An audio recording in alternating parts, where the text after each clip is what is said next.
Hi, my name is Maureen Windisch, and I'm Senior Manager of Consumer Insights at Midwest Dairy.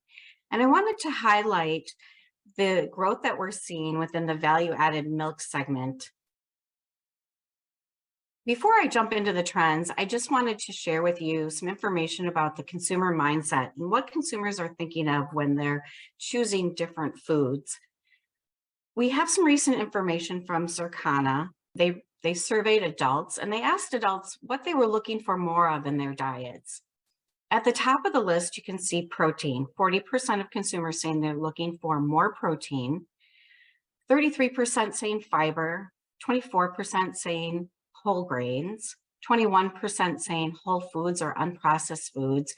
And as you get down to the list, you're seeing antioxidants, probiotics, organic foods, plant-based foods, omega-3 fatty acids, and calcium. And many of these things that consumers are looking for more of are things that the dairy industry can play into. Obviously, protein is something that's in all dairy products and is a primary benefit of dairy.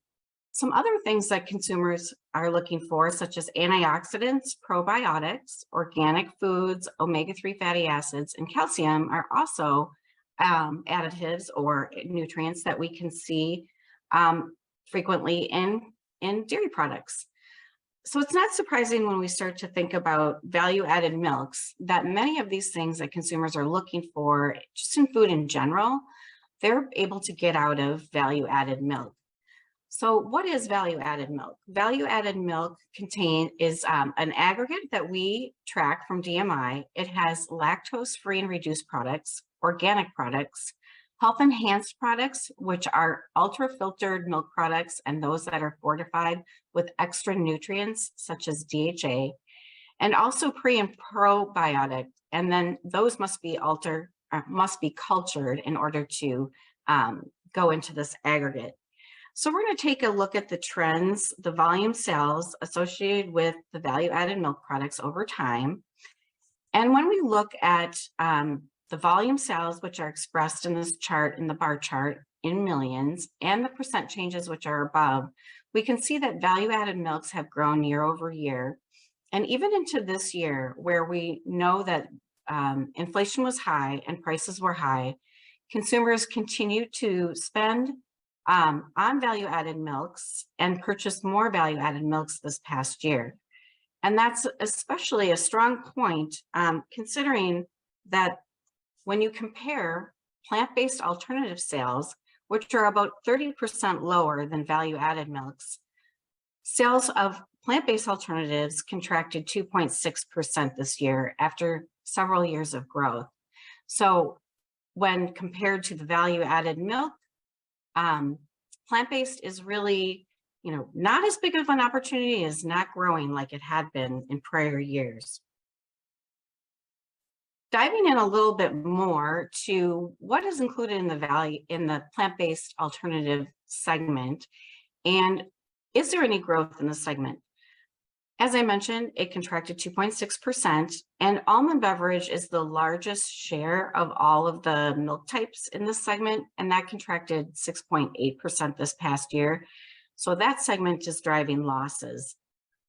Also contributing to the losses would be soy beverage, coconut beverage, and then just a bucket of others, which contracted 5.5%. So the only segment growing, or the only type growing within the alternative plant-based, is the oat beverage. And oat beverage grew not as much as it had in the past, but it still had health growth this past year. So looking at the value-added milk segment by attribute, we'll look at that in more detail as well. And as I said earlier, these are not mutually exclusive products. In other words, something can be both lactose-free and organic, so these numbers don't add up in the same way that with the plant-based alternatives.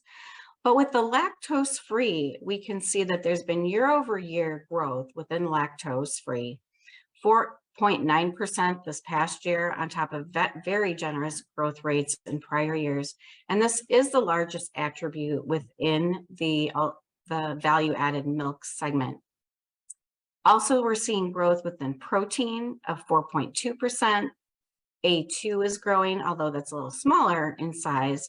It grew at a generous and healthy rate of 8.5%.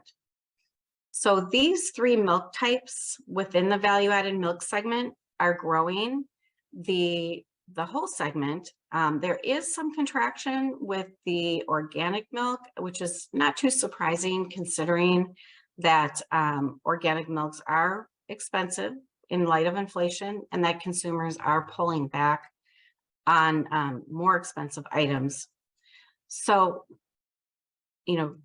value-added milks are definitely an opportunity to continue to explore, and especially those that have protein claims. And as we saw at the beginning of the presentation, 40% of consumers are looking for more protein in their food. That this really does highlight probably the primary benefit for most consumers is that additional protein that a value-added milk offers, as well as the lactose-free type.